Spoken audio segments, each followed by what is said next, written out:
Hey guys, it's Todd from Like-Minded Lunatics, bringing you, yes, another drink, play, swear. It's all we do around here. After we got our badge taken away, as well as our gun, it's really all the police chief lets us do around here. Welcome back to the channel, welcome back to Drink, Play, Swear, and welcome back to Like-Minded Lunatics.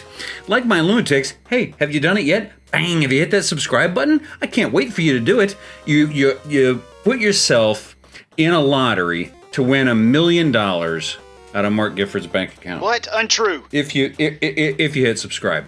Never mind that subscriptions are anonymous and there's no actual way for us to do that. Wouldn't it make you feel good? Like, just there's a chance, right? You go to the gas station, you spend a dollar on a scratch off. You know you're not going to win, right? Speaking of scratch off, I got a surprise for you at the end of this episode today. But anyway, before I get to that, let me tell you that Drink, Play, Swear is not all that you can find on Like-Minded Lunatics. No, there's great stuff like Like-Minded Lunatics Try, where me, Mark Gifford, and the other guys here at, not just guys of course, but the other folks here at Like-Minded Lunatics, the crew, we try weird stuff and we talk about it. Not weird stuff, but like frozen TV dinners that maybe some of us have never had or we haven't had in a couple of decades. Check those out. Those are a good time. We did a Halloween one. We did a 4th of July one with hot dogs. It's a good time. Trust me. Okay.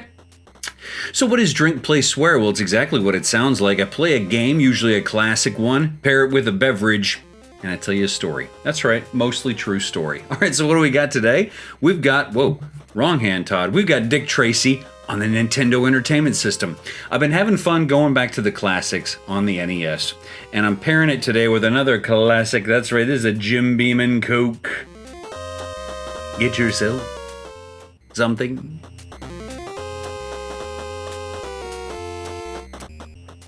What am I gonna say? That's crisp refreshment, because it sure is. All right. Now I have to say, I remember renting this game as a kid, but I don't remember it that well. I never found a copy to purchase, and so I didn't own it. And so when you have it for a weekend, you can only play, for so long. I don't really remember if this is even a good game, but when I saw it and when I got it, I was thinking about Dick Tracy because he's the subject for the story today. That is Dick Tracy, and in a larger sense, comic books. You know I love talking about comic books. I defended the Marvel Comics MCU, back there in that video.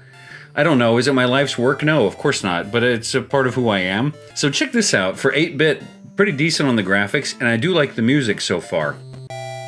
Bang, ba-ding, bang, bang, ba-ding, bang. Okay, before we get into the game, I just want to show you, just illustrate for you how big of a Dick Tracy fan I was as a little kid, okay? And we're going to get into more of that discussion in a minute, but my hands are free right now, so I'm going to share a few things with you.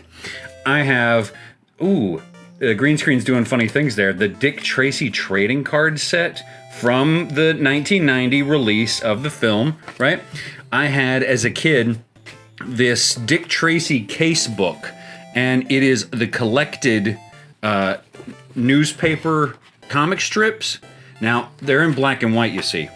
So I told myself, because I loved comic books, one day maybe I could be a colorist, because I saw in the comic books that, like, there's somebody who sketches them, there's somebody who does the ink, there's somebody who does the color. So I thought, I'm going to go through this massive, manual here of every Dick Tracy from the 30s through the 80s, and I'm going to color it in. So here's my commitment. This is how far I got. 6 panels. Yeah. That's about my commitment level. Dick Tracy trading cards, Dick Tracy comic strips, and I even have this, which is a first edition Dick Tracy novel from the 40s. I didn't pay a lot for this. I found a copy of this at a bookstore in Vancouver when I was traveling with my buddies, and we went to just a random bookstore, and I'm walking around and I see this. Let me find kind of an image here for you. I see this book, and it's the original author, Chester Gould, Dick Tracy Ace Detective. Isn't that cool? Isn't that cool? Well, I think it's cool. So, all right, did I illustrate for you you know, some people can be nerds in a lot of ways. Also, along with all the other reasons, I'm a Dick Tracy nerd, okay? Let's try to figure out how to play this game. Okay. We got a job to do here. And I loved this movie as well. Now, a lot of people will talk garbage about this movie. They really will. They talk about how it was kind of cheesy and it wasn't that good. Came out when I was 9 years old, and I loved it. Oh, I don't know what I'm doing here. Get out of the car. Go in the room. Okay. I don't know the controls. Okay. Okay. That's what you're used to, isn't it? When you walk into a room, there's a flashing sign that tells you what a door is. How would I even... I don't... Oh, okay. How would I even... No. I'm not gonna do that. Movie comes out. And I thought it was amazing. It was a star-studded cast and everything, you know? And a lot of fun. Look at these dudes. There's dudes shooting at me from rooftops. Alright, I can shoot from the... Oof, this reminds me of Teenage Mutant Ninja Turtles, the original video game, where you're like driving around for part of it, but you don't really know where you're going, and then you get to side-scrolling levels, right? And there's nothing to do here. Okay, this might be me driving around for 20 minutes in Dick Tracy's city. What was Dick Tracy's city? Was it New York, or was it like was it like the DC Comics where it was... Ugh, this is not promising. You know, where it was like invented, right? You know, speaking of DC Comics, I think one of the things I really liked about Dick Tracy was that he's sort of like Batman, you know? He's like a regular guy, hell-bent on justice, you know, kind of a Boy Scout. Did I already go in 3NJ? I'm not paying attention. Ooh. What? How is there nothing to do in any of these levels? All right, well, we're going to figure this out in a minute, but I kind of want to get talking to you for a minute. Give some attention to the beverage. Dick Tracy. Big movie. And here's what I loved about it. It was already something I liked. It was already something I cared about. But it was in that time when superheroes were infecting the culture. This superhero had been strictly nerd stuff, right? And generally speaking, you kind of hid it, you know, like you didn't talk about it too much unless you knew you were in safe company, right? A couple of movies changed that. Of course, the excellent Superman film, the Christopher Reeves Superman film, but also this bad boy that came out in '89. That's right, video cassette opportunity. Batman. Just talked about Batman recently. A pretty good video over there, me playing Batman, the NES game. But, right, what did we see if we were already comic book fans watching these movies in '89 and in 1990 when Dick Tracy came out? We saw our favorite nerd stuff becoming kind of part of the mainstream. So, like, my dad actually sat down and watched Dick Tracy. My dad actually sat down and watched the Tim Burton Batman movie. And he was not going to be reading comics. It just wasn't his thing. Have I been in this place a million times? This is... let's call my play regrettable here. I should say while I'm thinking about it, Mark and I did recently a Friday night video where I was kind of busting on one of the dudes in the video, Avenged Sevenfold, I think they're called. You got to understand, like, we come at these things with love, I promise. Like, I will fully show you all of my weaknesses. I'm not pretending to be anything I'm not. We're just joking around here. We're just having a good time. Can we please get something in 8 and J? An actual bad guy. Okay, progress. I must be going to the right place. I mean, what is this, like Zelda, where you have no idea what you're doing and you have to have, like, call the Nintendo hotline for tips? Ooh.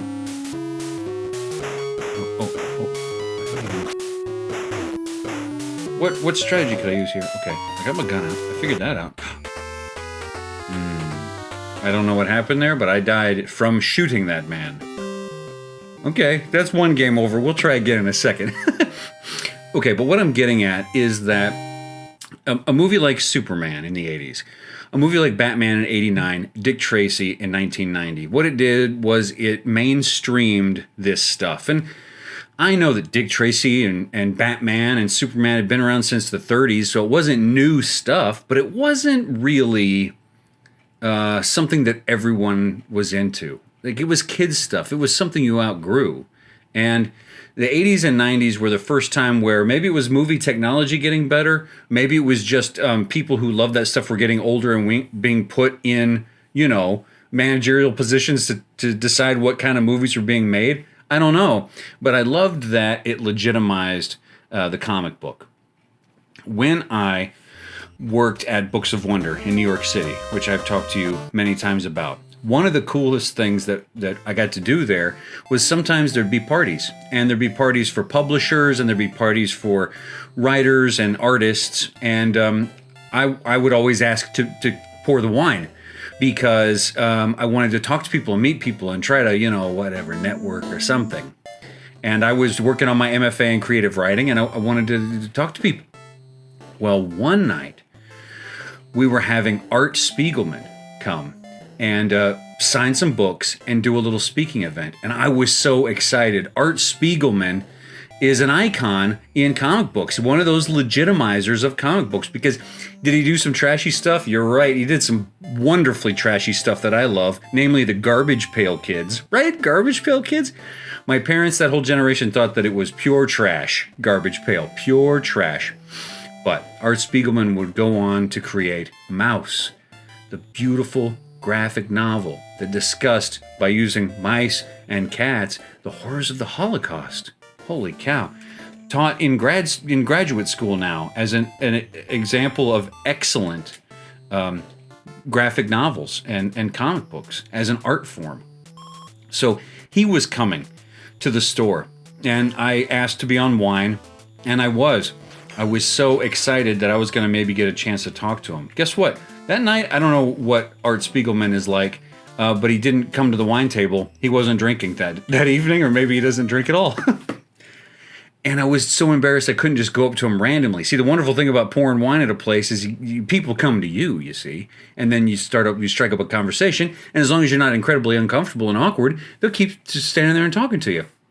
I didn't get to talk to Art Spiegelman. I believe I shook his hand at one point and, said a sentence, and he said a sentence, but that part's all a blur to me. What I remember from that night, and it's what I think about when I think about the legitimacy of comics, is meeting Art Spiegelman, but also meeting, in an unexpected way, his wife. All right. So I'll talk to you a little bit about who his wife is in a minute if you don't know, but for now, just think it's Art Spiegelman's wife. And it'll be a treat for you if you don't know who she is.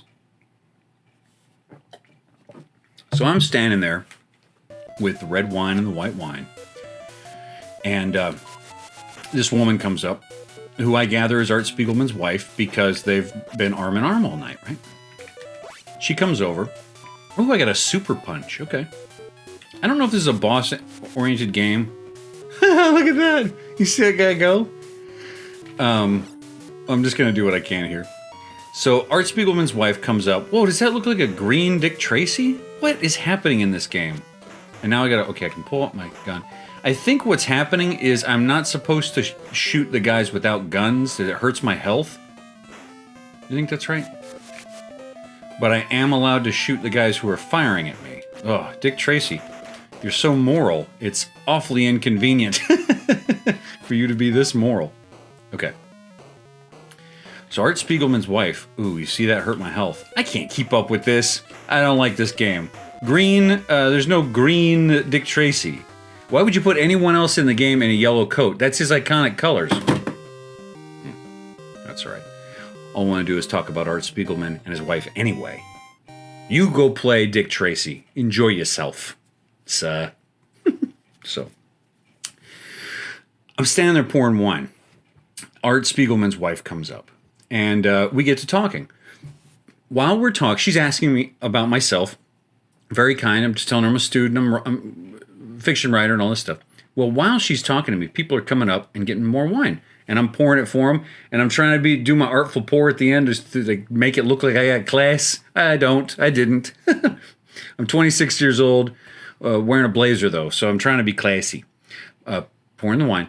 Well, she's staying and talking quite a while, and lovely conversation, but it means that I finished pouring the bottle to other people before I get to her, you see.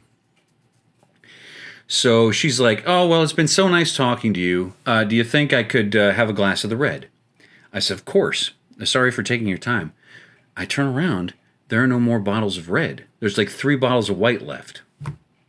Like, we didn't have a T8 or whatever the thing in New York is. It's TABC in Texas. It's like the rules for how to buy and sell alcohol. We just had bottles of wine in the basement that we would bring up and pour. There was no money involved. Do you know what I mean? So there's no guarantee of like us having stock.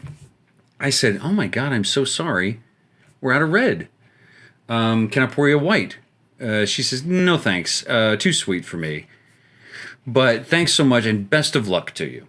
And she turns around and walks away. Well, I thought, gosh, this lady is super nice.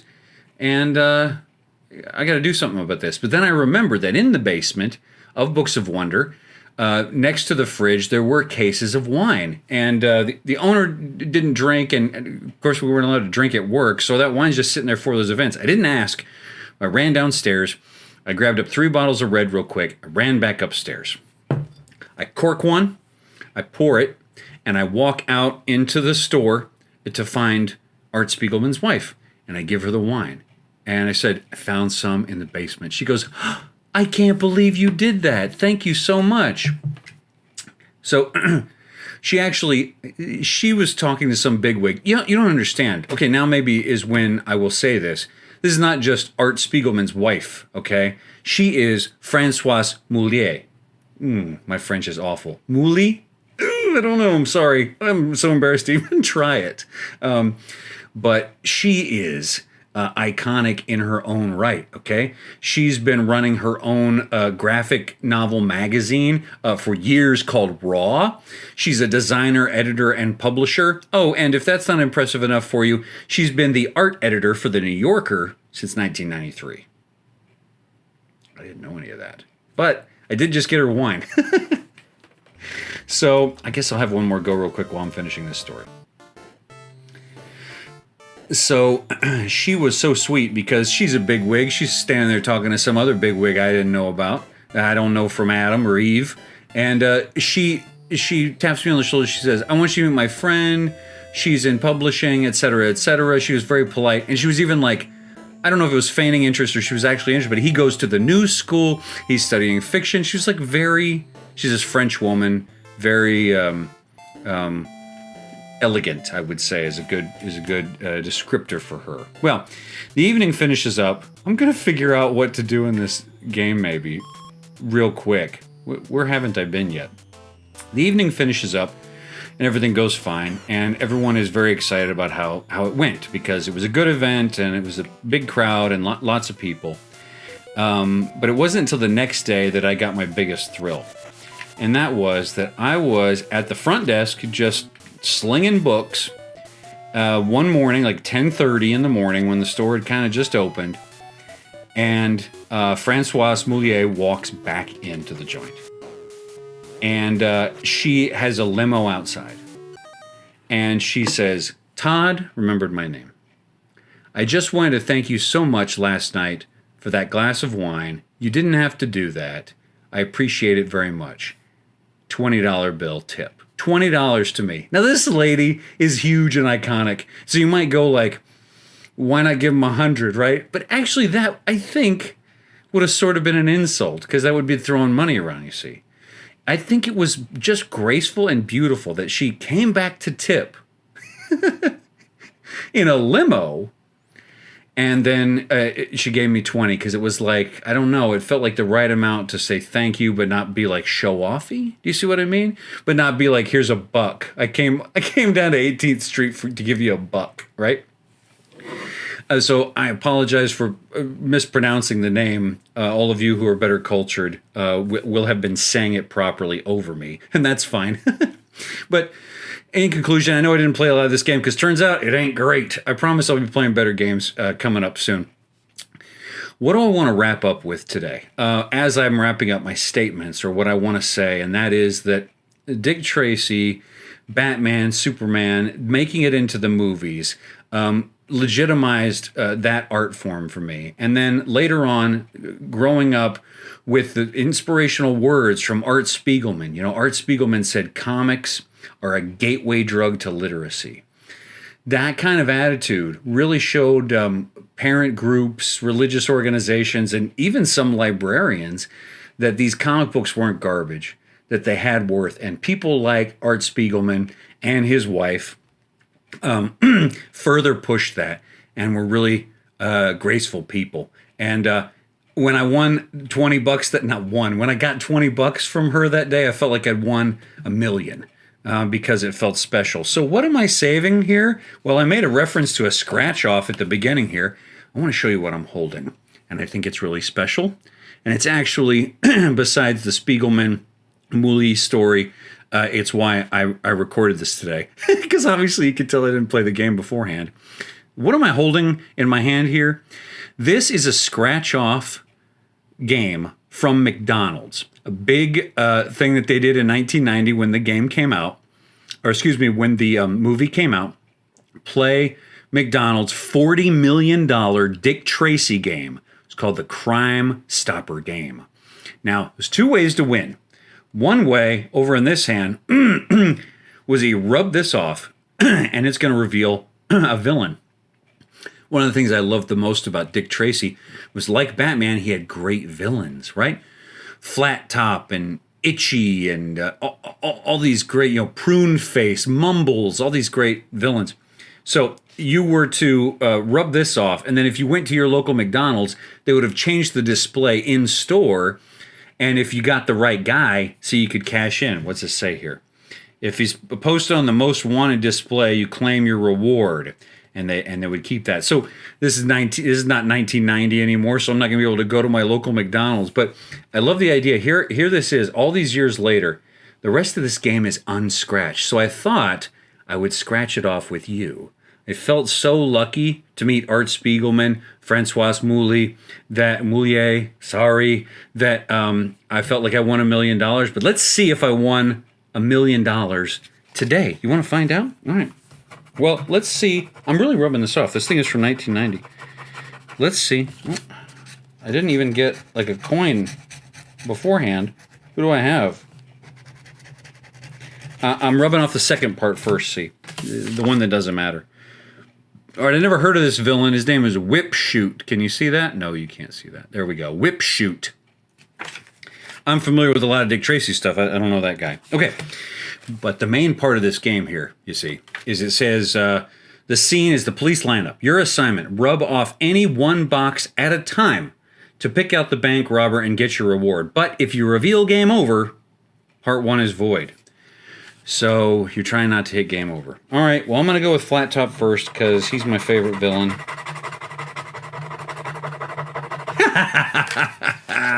Game over. This card has, sat in a box for decades, only to be a game over. Just for fun, I want to see if any of them were winners. No. That dude. No. That dude. What is this? Try tallest guy in box C. Oh, one of them gives you a little hint. I'll show you in a minute. So the top prize was $1 million, and the whole sweepstakes was giving away $40 million, right? You know what I won? I did it wrong, so I would have not won. You see, there's game over on all three of these.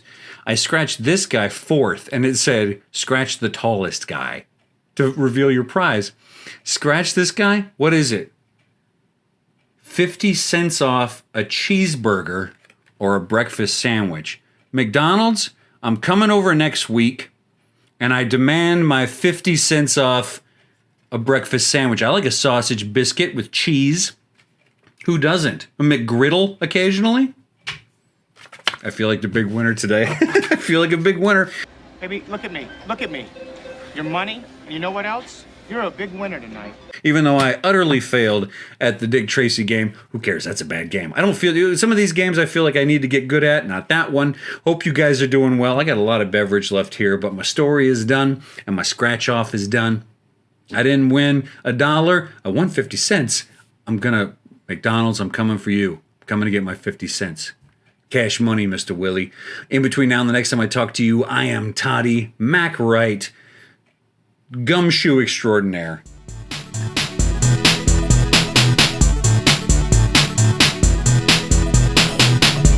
Goodness.